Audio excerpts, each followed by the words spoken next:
The American Civil War ended on April 9, 1865, with a ceasefire between the two armies, which lasted for 3 days until the remaining forces of General Robert E. Lee and his Army of Northern Virginia marched in front of the Appomattox Courthouse to surrender their arms to the Union Army under the command of Ulysses S. Grant.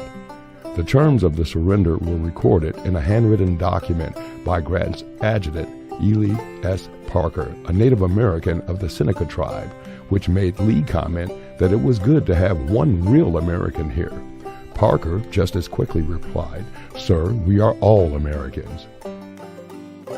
During the Civil War, the movement by the United States government to push to free African American slaves was very slow, with some laws here and there, like the law enacting an additional article of war of 1862, which forbade the Union Army to return fugitive slaves back to their Southern owners, a law that was previously enforced by the Fugitive Slave Act of 1850.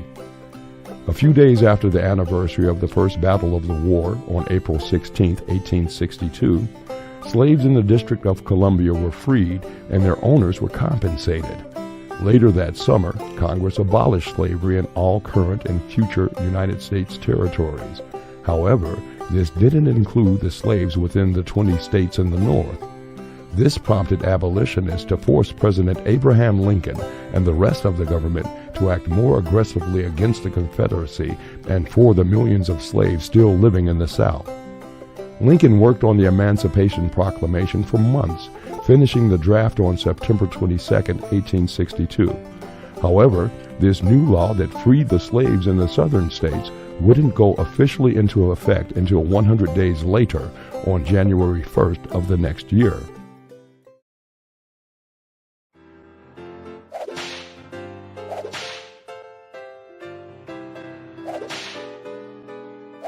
It is a problem which still needs to be addressed in the minds of both blacks and whites. It is not susceptible to an easy answer because the conflict is still here. There must be equal justice, equal rights for all. The ones that do not honor it can certainly be punished, but the promise of the Declaration of Independence has not yet been extended to African Americans. It's been extended to almost every other immigrant group that has come in,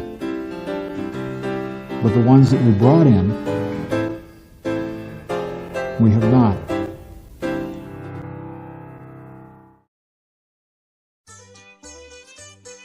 Booker T. Washington, the foremost black educator of the late 19th and early 20th centuries, wrote in his 1900 autobiography, Up From Slavery, that at the time of the Civil War, communication between the slaves were more extensive and better than between the Confederate government and the soldiers on the battlefield.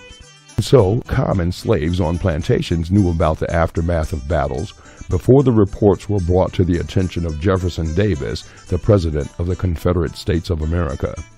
Yet, news of the Emancipation Proclamation was forcefully kept by the Confederacy from those whom it was trying to free, especially in Texas, which had a migration of planters and other slaveholders trying to escape the fighting and who brought a large population of their slaves along with them.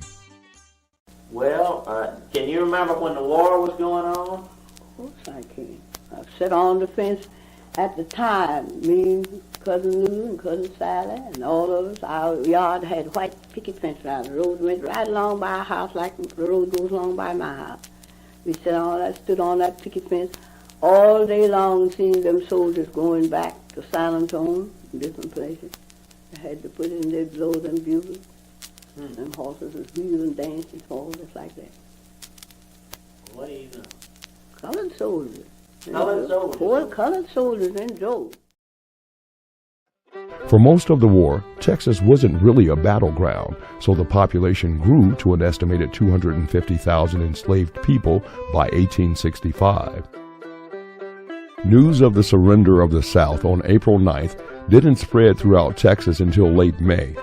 On June 18th, Union Army General Gordon Granger arrived at Galveston with his troops. The following day, he stood on the balcony of a villa, reading aloud to the cheering of the newly freed slaves on the island. General Order Number 3. The people are informed that in accordance with a proclamation from the Executive of the United States, all slaves are free.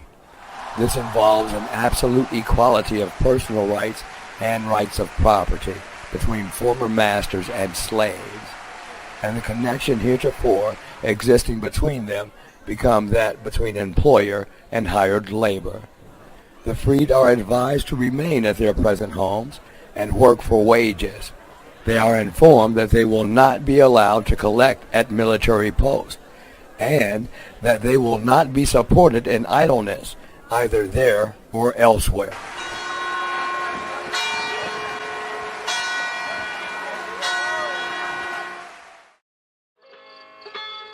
And so, a year later, former slaves, now freedmen, organized the first of what became the annual celebrations of Juneteenth that were held across the state. Despite being barred using some public areas, money was used by freed African Americans for the creation of emancipation parks in some cities like Austin and Houston. In the late 19th century, Juneteenth was given legal status, but two events in the 20th century almost extinguished the statewide holiday. African Americans were forced not to take part of the celebrations during the hard times of the Great Depression during the 1930s. Also, Texas's own laws to disenfranchise black people and later the Jim Crow laws prevented African Americans from rights to having Juneteenth celebrations that were brought back alive amid the civil rights movement of the 1960s. The Civil War is still being fought. It's still happening. It isn't over. As long as there's racial division in the United States, the Civil War is still going on. But for the sake of our children and their children and their children's children, at some point we need to be able to unify as a nation and move forward. And I really think that until we come to grips with our history, we're not going to be able to move forward as a unified people. It's the curse of America in many ways, and when you talk about slavery and the Civil War, you really touch upon a significant part of the genesis of that curse. So it's one part of our history that, for those reasons, we'd like to gloss over. So this part of our history is important for all Americans and not just African Americans and their descendants.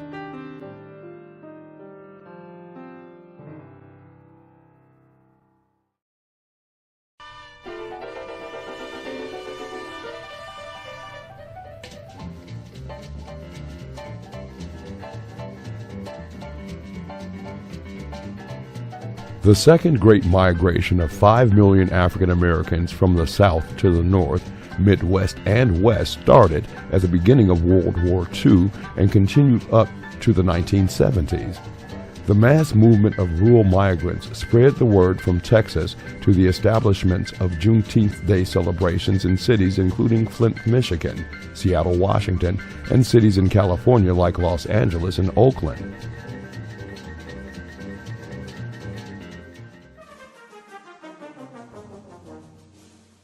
Juneteenth was officially established as a state holiday in 1980, which allows any employee to take the day off, but government offices do not close.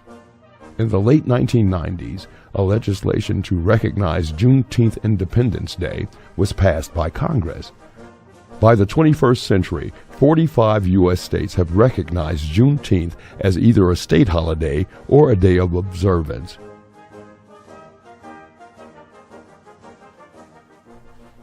And this year, Apple and Google have added Juneteenth as an official U.S. holiday on their calendars for any American to celebrate the end of slavery and to know that, in the indelible words of Ely Parker, we are all Americans.